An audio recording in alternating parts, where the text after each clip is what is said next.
कादम्बरी इस कथा में हम अभी आ चुके हैं। वैशंपायन जो तोता था उसके हम पूर्व जन्म की कथा को सुन रहे हैं।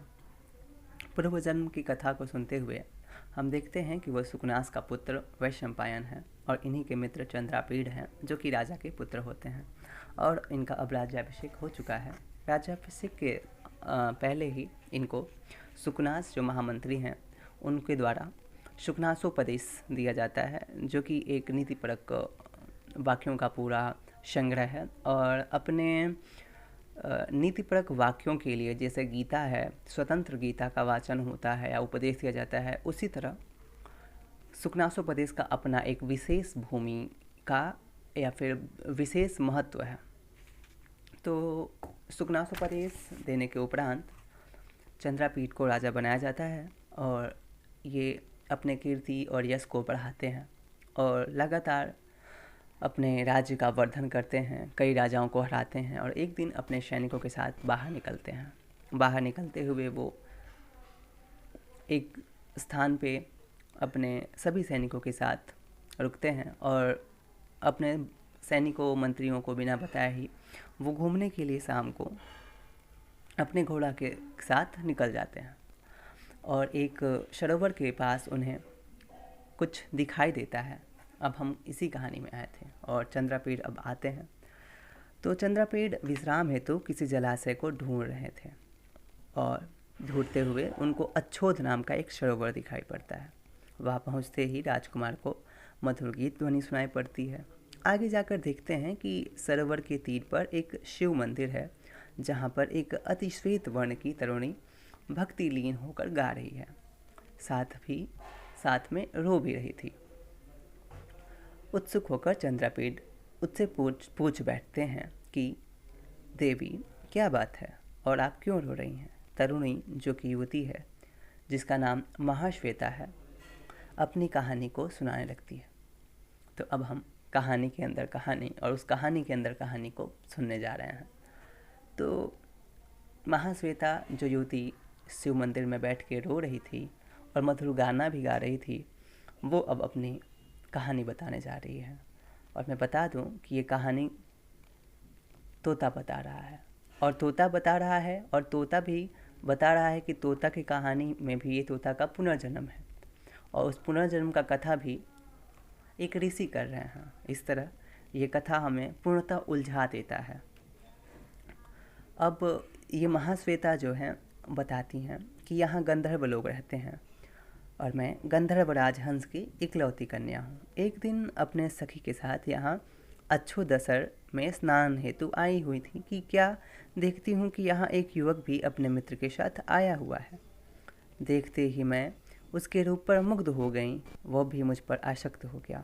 मित्र के पूछने से पता चला कि वह युवक ऋषि कुमार पुंडरीक है। मैं घर आई तो चैन कहाँ, रात काटनी कठिन हो गई। उस समय सखी तरलिका को साथ लेकर अभिसारिका बनकर स्वयं प्रियतम को मिलने वहाँ जा पहुँची, किंतु वहाँ उसे न पाया और उसके मित्र कंपिंजल को रोता देखा और पूछने पर पता चला कि पुंडरीक काम वेदना न सकने के कारण दम तोड़ देता है। यहाँ पे एक और बड़े रोचक तथ्य हमें सामने आता है कि संस्कृत साहित्य में काम वेदना और विरह को बड़ा ही करुणा और बड़े अच्छे ढंग से दिखाया जाता है। कुछ इस प्रकार से काम वेदना को दिखाया जाता है कि जो प्रेमी प्रेमिका का युगल होता है वो मर भी सकता है। और इसका सबसे अच्छा एग्जाम्पल ये कहानी या कथा खुद है कि, और इसका एक और अच्छा एग्जाम्पल है कालिदास विरचित जो सबको ज्ञात है अभिज्ञान शकुंतलम। उसमें भी शकुंतला को काम वेदना हुआ था और जिसको शांत करने के लिए उनकी सखी शकुंतल राजा को लेकर उनके पास आती हैं।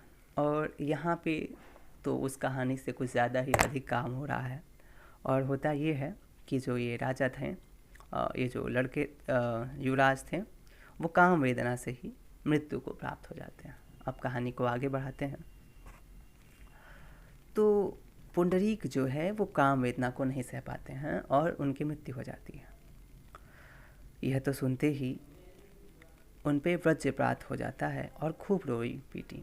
अंत में चिता पर भस्म होने जा रही थी कि इतने में ये होता है कि चंद्रमंडल से एक विशाल दिव्य पुरुष नीचे उतरा और पुंडरीक का मृतदेह ऊपर लेकर जाता हुआ उनसे संबोधित करता हुआ कहता है कि महाश्वेता, प्राण मत त्यागो, तुम्हारा अपने प्रियतम से पुनर्मिलन हो जाएगा। कपिंजल भी अपने सखा के मृत शरीर के पीछे पीछे उस महापुरुष के साथ आकाश में उड़ गया। तब से मैं सब कुछ छोड़कर प्रिय मिलन की आशा में यहाँ तापसी का जीवन बिता रही हूँ। यह मेरी करुण कहानी है। तो ये जो महाश्वेता जो मंदिर के पास में बैठ के अपने कहानी अपनी वेदना को बता रही थी चंद्रापीठ को, तो ये उसका कहानी था। चंद्रापीठ ने जब तरलिका के संबंध में पूछा कि वह कहाँ गई, तो महाश्वेता बोली, उसे मैंने अपनी अभिन्न हृदया सखी कादम्बरी को समझाने बुझाने भेज रखा है। कादम्बरी गंधर्वराज चित्ररथ की पुत्री है। मेरी करुण दशा देखकर उसने तब तक विवाह न करने की प्रतिज्ञा कर रखी है जब तक कि मेरा अपने प्रियतम से पुनर्मिलन नहीं हो जाता।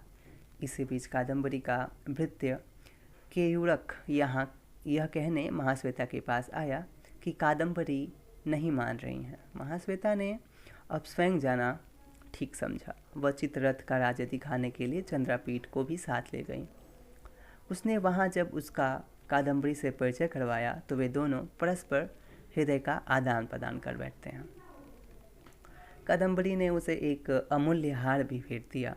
बाद में चंद्रापीठ महाश्वेता के कुटीर में लौटा तो वहाँ अपनी खोज में आए हुए सैनिकों को पाया और उनसे संदेश मिला कि तारापीठ उसे और वैशंपायन को शीघ्र घर लौटा हुआ देखना चाहते हैं।